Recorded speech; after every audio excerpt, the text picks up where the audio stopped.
My name is Sandra Ortiz Diaz. I work for the BMW Foundation and I'm the Latin America representative of the foundation.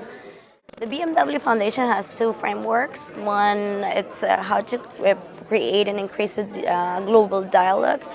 And we're based right now working on the topic of earth security. And the other tip is the type work that we do, it's on innovation. We believe in systematical change.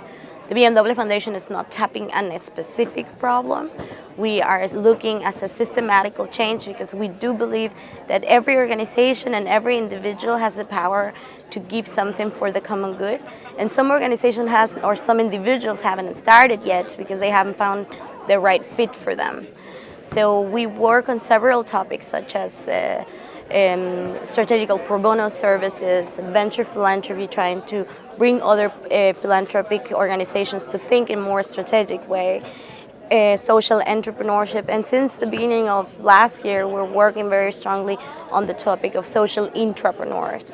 Social entrepreneurship, it has two paths. One is, what is the enabling environment that big organizations should encourage, or a cultural change inside of the organizations should be done so that there's a possibility to create innovation that has a shared value or the financial and economical, financial or ecological positive impact, but from within.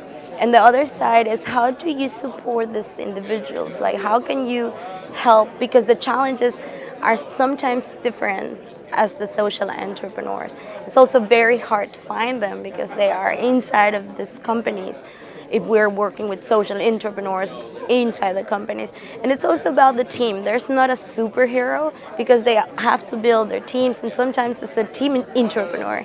And it's hard to find that senior sponsor or godfather inside the company that opened doors. And it's not just the responsibility for innovation or R&D.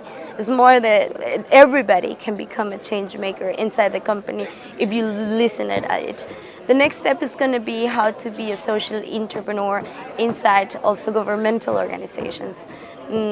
Because a lot of the people that are working in ministries all around the globe, they are too much in their daily task and in their way of dialogue that they are not able to innovate. So this is a new path that we're taking. We're also supporting Sistema B, that's like the arm of the B Labs in Latin America and South America. And because we do believe that the companies are going to play an enormous role to not be part of the problem, but be part of the solutions. The journey of the social entrepreneurs and the social entrepreneurs is pretty much the same. There has to be an inspiration moment, like maybe to find a problem that brings you to an enlightening moment to try to tap it and finish and find a solution. And to create, the problem is that it takes you a longer time to go and develop that first step, that business case.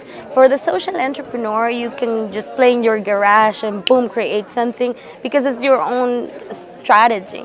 But if you're an entrepreneur, it takes you a way longer time to do that first prototype, because first you have to create a business case out of it, like to see how can I sell it inside the company. Then the other one is, how do I navigate the system? Like, how do I get to that senior sponsor or godfather, as David Grayson mentioned it in one of his books? And also how to build the community. You have to have a transsectoral team inside the company, but also how is the openness for the companies so that you can invite other stakeholders to come and co-work with you. Maybe there are solutions that can be fostered and done with the power of a collaboration of a social entrepreneur and the company and this entrepreneur.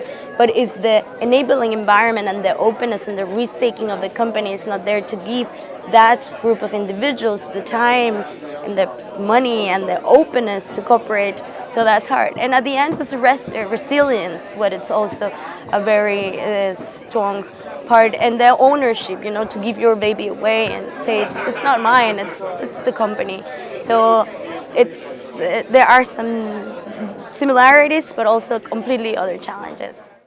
there are so many social entrepreneurs. If you start to look at them, or look for not just the person, that entrepreneurism ideas.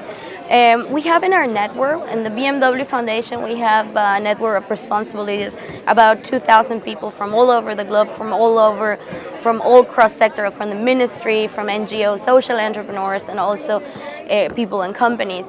And when we started to tap in on this field, we realized that one of our responsible leaders, Michael Anthony, working at Allianz, after the tsunami, he saw like what insurance is such a luxury product, and he thought about, let's create microinsurance.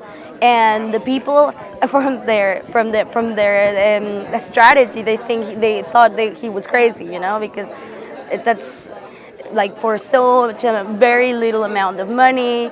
But Michael thought, imagine how a big difference we could make if that fisher lost their boat, and that's their daily existence of food.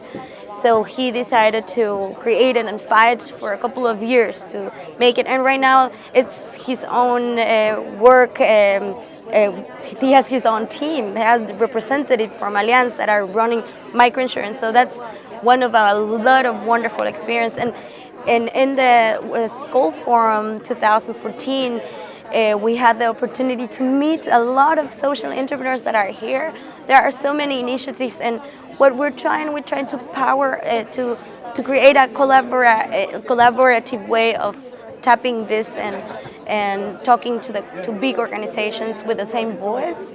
We identified several organizations, such as the Aspen Institution is running the First Movers Program, the League of Entrepreneurs as a global movement, peer-to-peer, and providing with a toolkit, social entrepreneurs that are open to stand up and tell their stories, because we need to create that ecosystem. David Grayson just opened a book about entrepreneurship and all that jazz, and so we're trying to be contact and walk hand in hand with all these players. And there's so many that I didn't mention, but they are there. We love the collaboration, and we think that this 2014 is going to be a year of a lot of awareness creation, because for us it's also a very normal way of talking about social entrepreneurship and the enabling environment. But when we get in contact with other organizations, we realize that this topic is very new. There's a lot of confusion, and we do believe, like companies talking about shared value or BOP, that's the what, but the how can be social entrepreneurship, can be the path to get there, not just one path, one of the paths.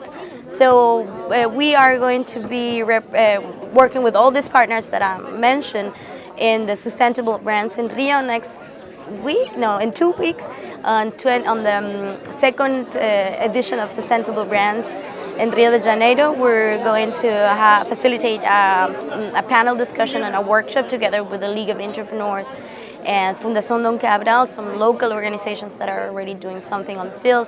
Then we're going to be in San Diego. Ashoka's inviting us as well. So it's going to be on the road. We have right now from the Global Compact local chapter also interest on see and learn more about the enabling environment and how to measure it. So I think we're learning on the road. So it's a completely new field with the name. It's nothing new that it's been there. I think it's a very interesting momentum of using this framework and tap on together. I would like just everybody to invite you, if you're interested, to be part of this global movement of social entrepreneurism, not just in companies, but also in big organizations like the Red Cross, or some large NGOs might need some of this, and that would be something that we are very interesting just to at one point look at governmental organization and their environment. I think what it's missing really is the knowledge of who is doing that, and it would be, in this case, very great if we can walk this path together.